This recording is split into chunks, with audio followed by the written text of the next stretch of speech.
नमस्कार साथियों, हिंदी ज्ञान सागर यूट्यूब चैनल में एक बार पुनः आपका हार्दिक स्वागत है। जैसा कि आपको पता है, हम हिंदी साहित्य इतिहास है उसको पढ़ रहे हैं। हिंदी साहित्य इतिहास के अंदर अगर आप सिलेबस के अंदर देखोगे तो उसके 5 पार्ट है वो कर रखे हैं। पहला पार्ट हमने पढ़ लिया है और पहले पार्ट के अंदर मूल रूप से इतिहास लेखन की परंपरा, प्रमुख इतिहास ग्रंथ और इसके बाद में इतिहास लेखक, हिंदी साहित्य का आरंभ कब से हुआ, काल विभाजन और नामकरण, ये सब कुछ हमने फर्स्ट पार्ट के अंदर पढ़ लिया था। अब हम अपना इसका दूसरा पार्ट है वो शुरू करने जा रहे हैं और दूसरे पार्ट के अंदर आपको पता है कि आदिकाल से संबंधित विवरण है वो शुरू होता है। और आदिकाल के अंदर भी जो मूल रूप से दे रखा है, एक तो प्रवृत्तियां दे रखी हैं, तो एक प्रश्न प्रवृत्तियों पर अवश्य ही आता है।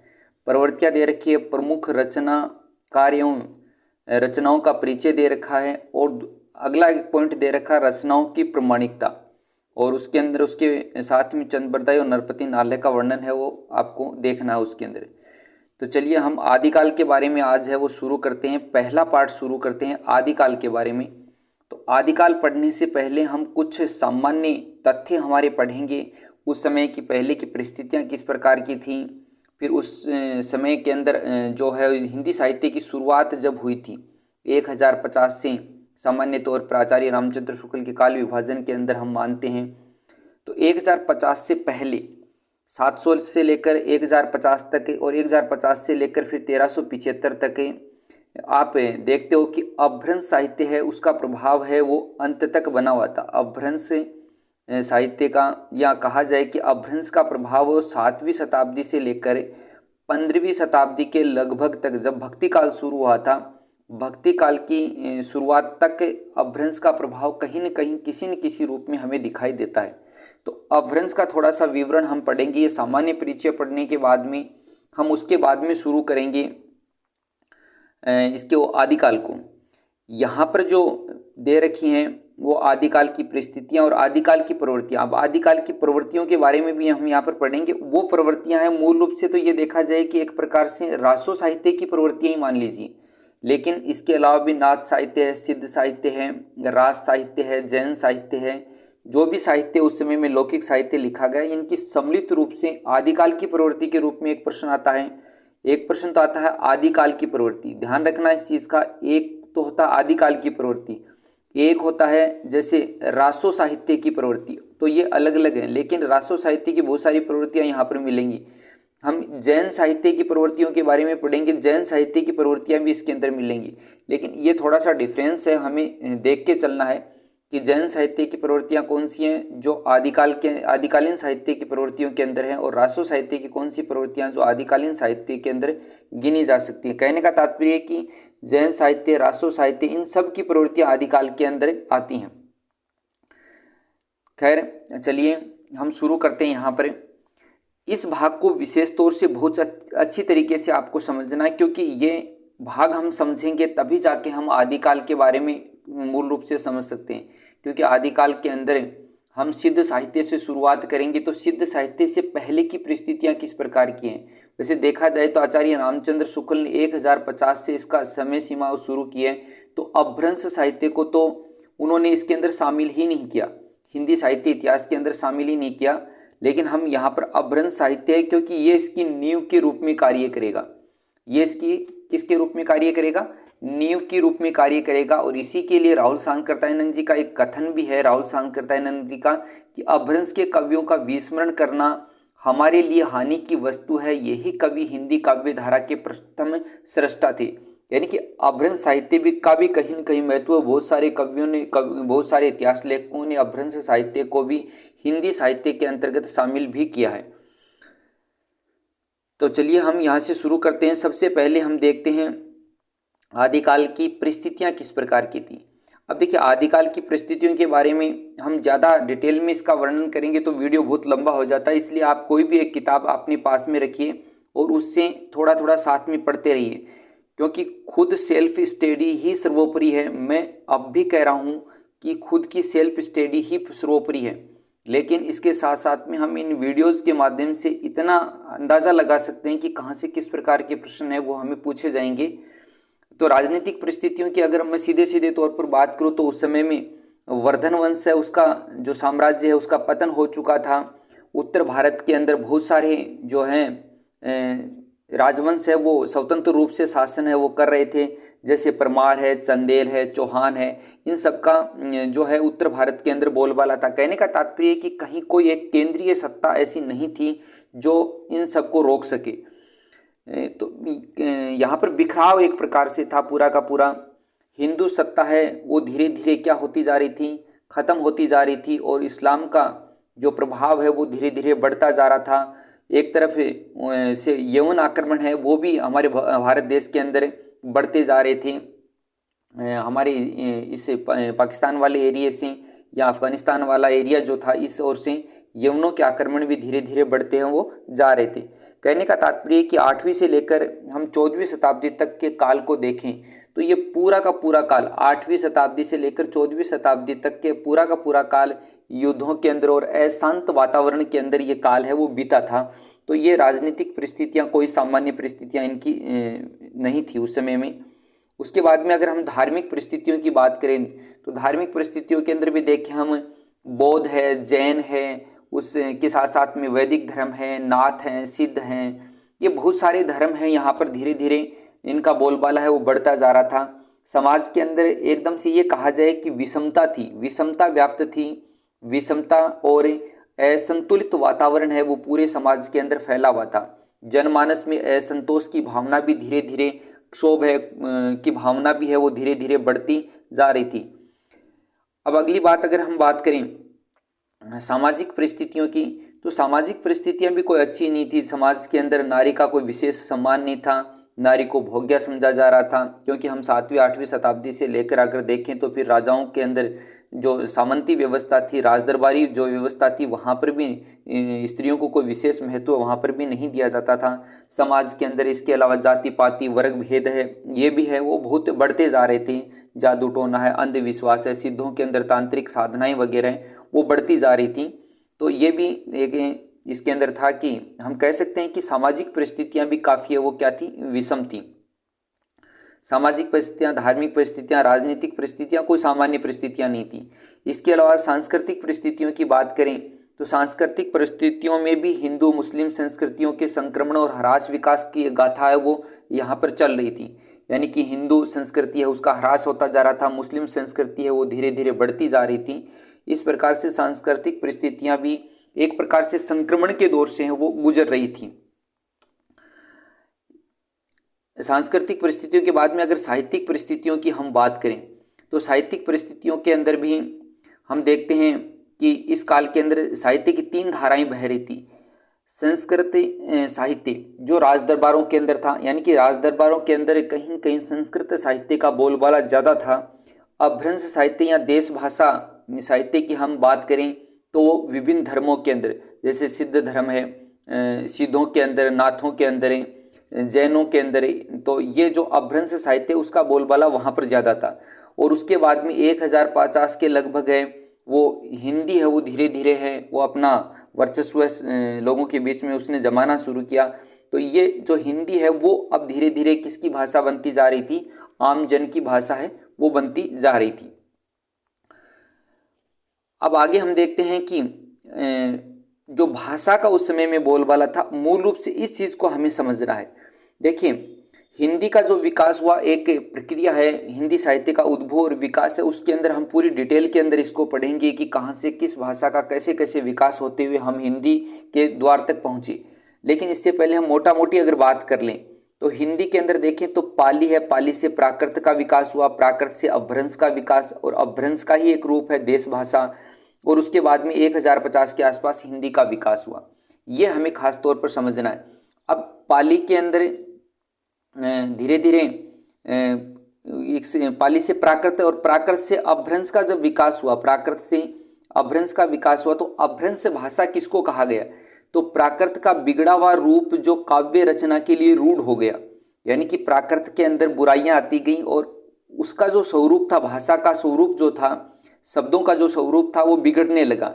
जैसे तत्सम से तद्भव का विकास हुआ तो उसी प्रकार से प्राकृत के अंदर जो स्वरूप बिगड़ा उसके बाद में धीरे धीरे अपभ्रंश का विकास हुआ और यही अपभ्रंश का जो रूप है वो रूढ़ हो गया, किसके लिए, काव्य सृजन के लिए रूढ़ होता गया। इसके साथ साथ में अगर हम देश भाषा किसे कहते हैं उसको अगर देखें हम, तो देश भाषा अपभ्रंश का वह रूप जो बोलचाल में प्रयुक्त हुआ। देखिए, शुरुआत के अंदर पाली, प्राकृत और प्राकृत के बाद में प्राकृत का एक बोलचाल का रूप धीरे धीरे विकसित हुआ और उस बोलचाल का जो रूप था वो ही बोलचाल का रूप धीरे धीरे साहित्य के अंदर प्रयुक्त होकर किसके रूप में चला गया, अपभ्रंश का। यानी कि हम ये कह सकते हैं कि अपभ्रंश का वह रूप जो बोलचाल के अंदर प्रयुक्त हुआ देश भाषा कहलाया, लेकिन वही रूप जब साहित्य में प्रयोग होने लगा तो किसके रूप में सामने आया, अपभ्रंश के रूप में सामने आने लगा। यानी कि ये कहा जा सकता है कि अपभ्रंश दोनों जो है वो प्राकृत से विकसित हुए। अब अपभ्रंश का सबसे पहले प्रयोग कहाँ मिलता है, कई बार इस प्रकार के प्रश्न हैं वो भी पूछ लिए जाते हैं। तो अपभ्रंश का सर्वप्रथम प्रयोग है वो कहाँ पर मिला, अपभ्रंश नाम पहले वल्लभी के राजा धारसेन द्वितीय के शिलालेख में मिलता है। ये ध्यान में रखना है, हमें सबसे पहले अपभ्रंश शब्द का प्रयोग कहाँ पर मिलता है, हमें वल्लभी का राजा था धारसेन द्वितीय, उसके शिलालेख में मिलता है, जिसमें उसने अपने पिता गुहसेन, अपने पिता के बारे में जो विक्रम संवत 650 के पहले का लिखा हुआ ये ग्रंथ जो शिलालेख है उसमें गुहसेन को संस्कृत, प्राकृत और अपभ्रंश तीनों का कवि है वो कहा गया था। यानी कि यहाँ पर हमें अपभ्रंश शब्द का प्रयोग है वो सबसे पहले, अपभ्रंश भाषा का प्रयोग है सबसे पहले यहाँ पर देखने के लिए मिलता है। तो ये चीज़ भी हमें ध्यान में है वो रखनी है। इसके बाद में हम देखते हैं कि अपभ्रंश है उसको प्राकृताभास है वो भी आचार्य रामचंद्र शुक्ल ने कहा है, रामचंद्र शुक्ल ने कहा है। अब प्राकृताभास का तात्पर्य ये हुआ कि पाली के बाद में प्राकृत और प्राकृत से जैसे जैसे अपभ्रंश का रूप विकसित होता जा रहा था, जैसे जैसे अपभ्रंश का रूप विकसित होता जा रहा था तो वहाँ पर देखिए क्या है, प्राकृताभास जैसे सबसे हमें पता चल रहा है, यानी कि कहीं न कहीं प्राकृत का प्रभाव भी था और प्राकृत से इतर जो उसका बिगड़ा हुआ रूप था जो अपभ्रंश की तरफ हम बढ़ रहे थे, देश भाषा के रूप में प्रयोग करते हुए अपभ्रंश की तरफ हम अग्रसर हो रहे थे, तो दोनों का एक मिला जुला सा रूप था वहाँ पर। यानी कि प्राकृत का भी आभास हमें हो रहा था और धीरे धीरे हम एक नई जो भाषा उसकी तरफ भी बढ़ते जा रहे थे, इसलिए अपभ्रंश का ये रूप क्या कहलाया, प्राकृताभास कहलाया। आचार्य रामचंद्र शुक्ल ने इसको प्राकृताभास भी कहा है। और ये प्राकृताभास या अपभ्रंश का अंत में 1050 के आसपास जब हम पहुँचते हैं, 1000 ईस्वी से के बाद के अंदर हम पहुँचते हैं, तो वहाँ पर इसको हम अपभ्रंश को क्या कहते हैं, 1050 के आसपास के समय को उत्तरवर्ती अपभ्रंश कह सकते हैं, इसको हम अवहट भी कहते हैं, इसको हम पुरानी हिंदी, क्योंकि इस पुरानी हिंदी को ही बाद में हिंदी के रूप में विकास है, इसका विकास है जो हुआ था। कहने का मेरा आज से यहाँ पर है कि पुरानी हिंदी से जो विकास हुआ था ये पुरानी हिंदी ही क्या कहलाई, उत्तरवर्ती अपभ्रंश उसको हम कह सकते हैं, अवहट हम इसको कह सकते हैं। क्योंकि यहाँ पर आप देखते हो कि पुरानी हिंदी है ये किसने कहा था, चंद्रधर शर्मा गुलेरी ने कहा था, अवहट है वो विद्यापति ने कहा था, उत्तरवर्ती अपभ्रंश जो है वो अपभ्रंश का ही एक प्रकार से विकसित रूप हम उसको कह सकते हैं। तो ये चीज़ें विशेष करके ध्यान में रखनी है। बहुत बार विद्यार्थी हैं इसके अंदर कन्फ्यूज में पड़ जाते हैं कि उत्तरवर्ती अपभ्रंश क्या है, अवहट क्या है, पुरानी हिंदी क्या है। यानी कि अपभ्रंश का ही विकास है एक प्रकार से, और ये अपभ्रंश का अंत में जो विकास हुआ जब हिंदी की शुरुआत, इसको हम हिंदी की शुरुआती हिंदी भी कह सकते हैं, हम इसको पुरानी हिंदी भी कह सकते हैं, क्योंकि हिंदी का पुराना रूप था, ये शुरुआती रूप था। तो ये इन चीज़ों के बारे में आपको है वो विशेष करके ध्यान है वो रखना है। इसके बाद में देखिए कुछ कथन हैं जो बार बार परीक्षाओं के अंदर पूछे जाते हैं। आचार्य रामचंद्र शुक्ल, अपभ्रंश या प्राकृताभास हिंदी में रचना होने का पता हमें विक्रम की 7वीं शताब्दी में मिलता है। उस काल की रचना के नमूने बौद्धों की वज्रयान शाखा के सिद्धों की कृतियों के बीच मिलता है। यानी कि बौद्ध धर्म के अंदर जब बुराइयां आने लगी तो उस बौद्ध धर्म की एक शाखा विकसित हुई जिसको हम वज्रयान कहते हैं, और इस वज्रयान शाखा से ही फिर किसका विकास हुआ, इससे ही फिर सिद्धों का विकास हुआ, इससे ही फिर किसका विकास हुआ, सिद्धों का विकास हुआ। तो यहाँ पर यही बात बताई जा रही है कि 7वीं शताब्दी में मिलता उस काल की रचना में नमूने बौद्धों की वज्रयान शाखा के सिद्धों की कृतियों के अंदर ये सबसे पहले हमें अपभ्रंश का रूप है वो मिलता है। अब बात आती है हिंदी की प्रथम रचना कौन सी है। प्रथम रचना कौन सी मानी जाती है, सर्वमान्य मत यहाँ पर दिया गया है। श्रवाकाचार है वो देवसेन, जैन ग्रंथकार थे देवसेन, उसकी रचना जो श्रवाकाचार है उसको हिंदी की प्रथम रचना माना जाता है। क्योंकि देखिए इसमें बात ये हुई कि अपभ्रंश का जो रूप था, अपभ्रंश का जो रूप था जो 1050 ईस्वी तक विकसित जो प्रचलित था, उस अपभ्रंश के रूप को आचार्य रामचंद्र शुक्ल ने क्या नहीं माना, हिंदी के अंदर उसका विकास है जो वो नहीं माना, हिंदी के अंदर उसको नहीं माना, हिंदी साहित्य के अंदर नहीं माना। तो यहाँ से लेकर ये जो 7वीं शताब्दी से लेकर 11वीं शताब्दी के मध्य तक ये जो समय था, ये जो समय था, इस समय के अंदर जो अपभ्रंश की रचनाएं हैं, उन अपभ्रंश की रचनाओं को न मानते हुए यहाँ पर श्रवाकाचार जो देवसेन रचित है 990 विक्रम संवत, अगर हम इसको ईस्वी सन में देखें तो ये कितने हो जाएंगे, 933 ईस्वी हो जाएगा, 933 ईस्वी।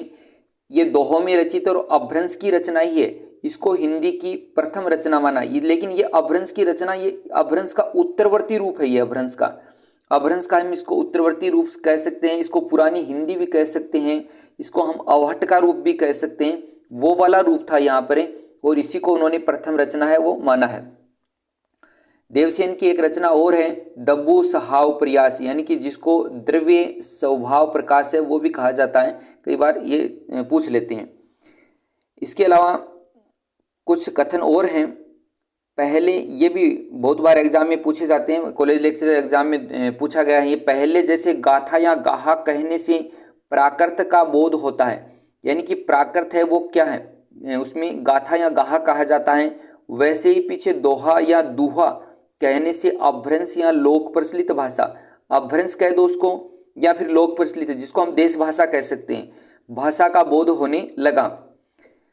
अगला एक कथन और है, अपभ्रंश या प्राकृताभास हिंदी के पद्यों का सबसे पुराना पता तांत्रिक और योगमार्गी बोधों की सांप्रदायिक रचनाओं के भीतर विक्रम की 7वीं शताब्दी के अंतिम चरणों के अंदर मिलना शुरू हमें होता है। यानी कि कहने का तात्पर्य है कि आचार्य रामचंद्र शुक्ल ने अपभ्रंश या प्राकृताभास, जिसको उन्होंने कहा था, अपभ्रंश को प्राकृताभास कहा था, और इसका सर्वप्रथम रूप हमें सबसे पहले कब मिलता है, 7वीं शताब्दी के अंतिम चरण के अंदर मिलता, और मिलता किसमें, बौद्धों की जो सांप्रदायिक रचनाएं थी उन रचनाओं के अंदर हमें मिलता है।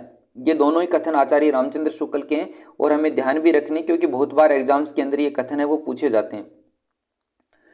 इसके बाद में आचार्य रामचंद्र शुक्ल के अनुसार मुंज, या क्योंकि आचार्य रामचंद्र शुक्ल ने हिंदी का प्रथम कवि किसको माना है, मुंज या भोज को माना है, मुंज को उन्होंने प्रथम कवि माना है, मुंज को, और 1050 ईस्वी के लगभग इनकी रचना काल इनका माना है। लगभग तो ऐसी अपभ्रंश या पुरानी हिंदी का पूरा प्रचार शुद्ध साहित्य या काव्य रचनाओं में पाया जाता है।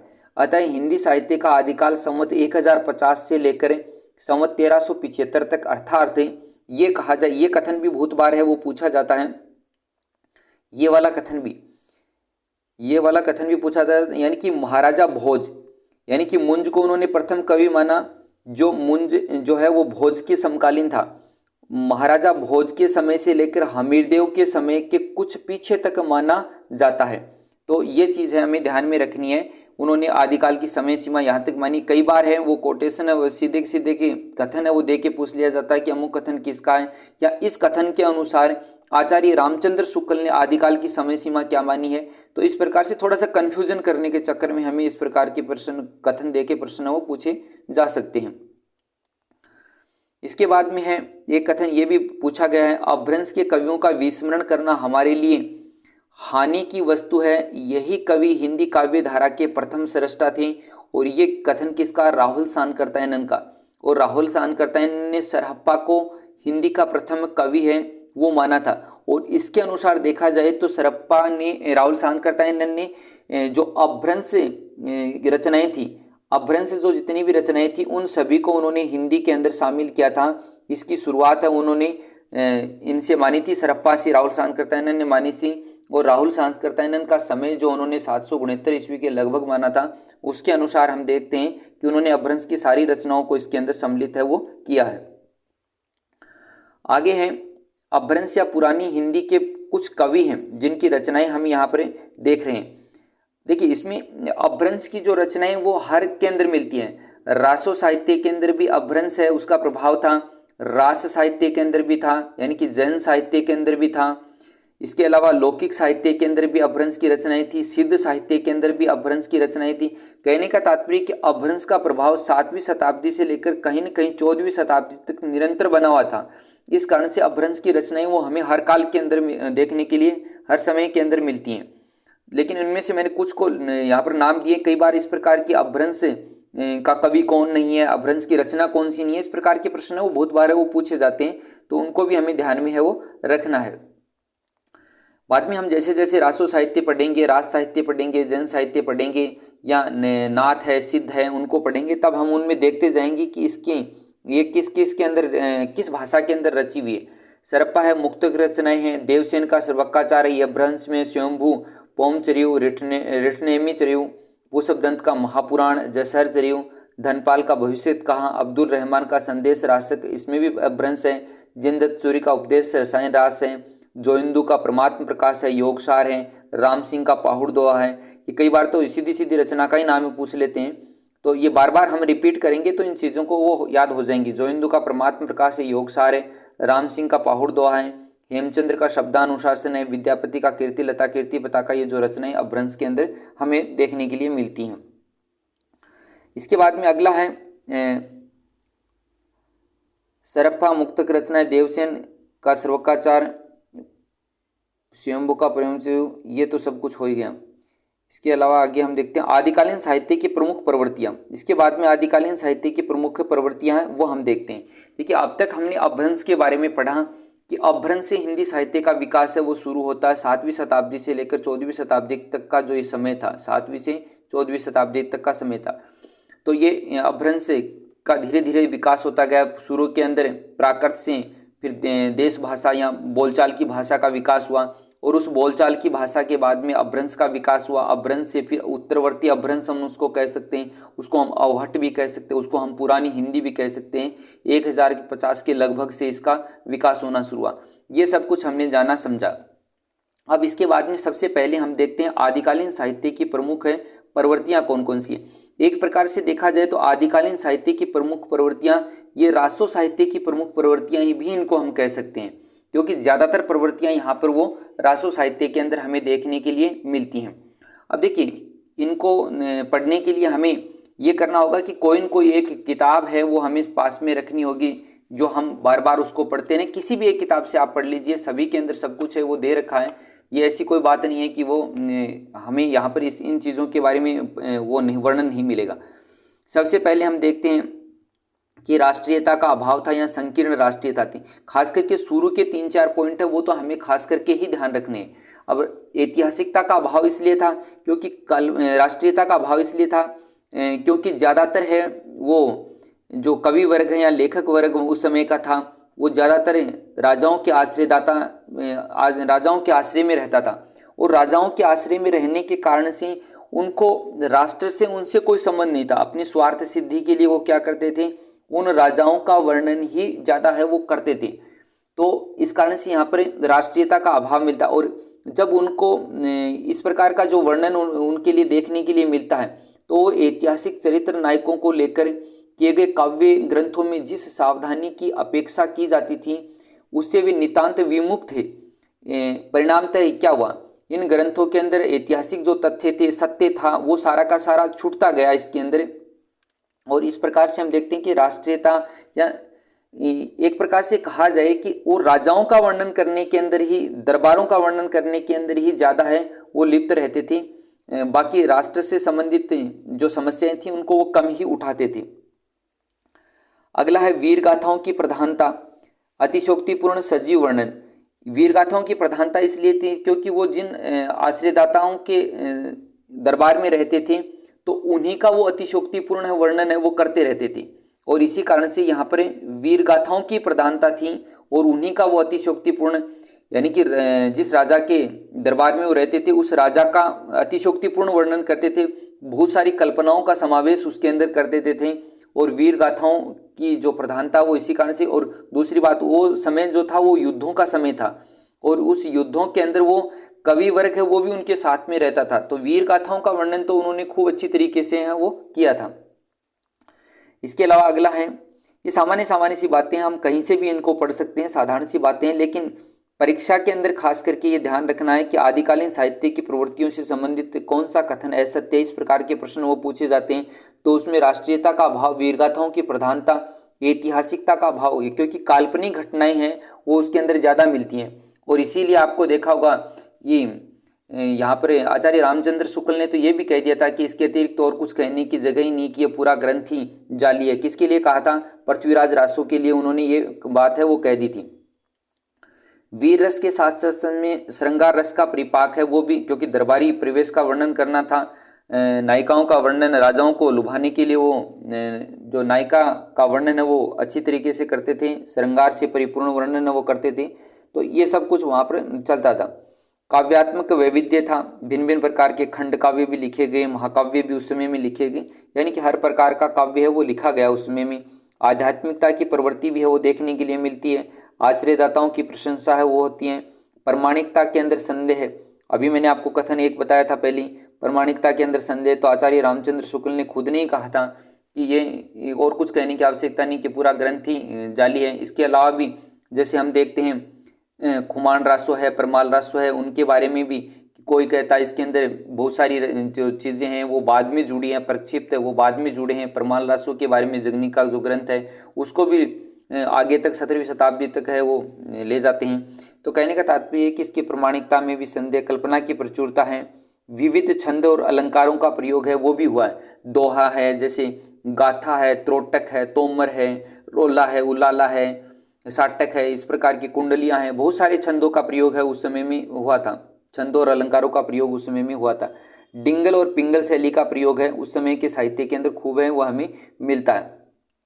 अब डिंगल कौन सा और पिंगल कौन सा, उसके बारे में भी हमें पता होना चाहिए। डिंगल है वो अपभ्रंश, डिंगल किसको कह सकते हैं हम? डिंगल होगा उसके अंदर अपभ्रंश प्लस दूसरा क्या होगा? राजस्थानी का मिश्रण होगा, अपभ्रंश प्लस राजस्थानी होगा। और पिंगल जो होगी उसमें अपभ्रंश प्लस ब्रजभाषा होगी। अपभ्रंश के साथ में डिंगल के अंदर तो क्या होगी? राजस्थानी होगी, और पिंगल के अंदर क्या होगी? अपभ्रंश के साथ साथ में ब्रजभाषा का समावेश होगा। तो डिंगल और पिंगल शैलियों का उस समय का वर्णन है वो भी हमें देखने के लिए मिलता है। प्रकृति चित्रण है वो आलंबन और उद्दीपन दोनों रूपों के अंदर हुआ। जनजीवन से संपर्क का अभाव था। मुक्तक और प्रबंध काव्य दोनों प्रकार की रचनाएं उस समय में लिखी गई। युद्धों का सजीव वर्णन था। ये साधारण सी प्रवृत्तियां उस समय की थी।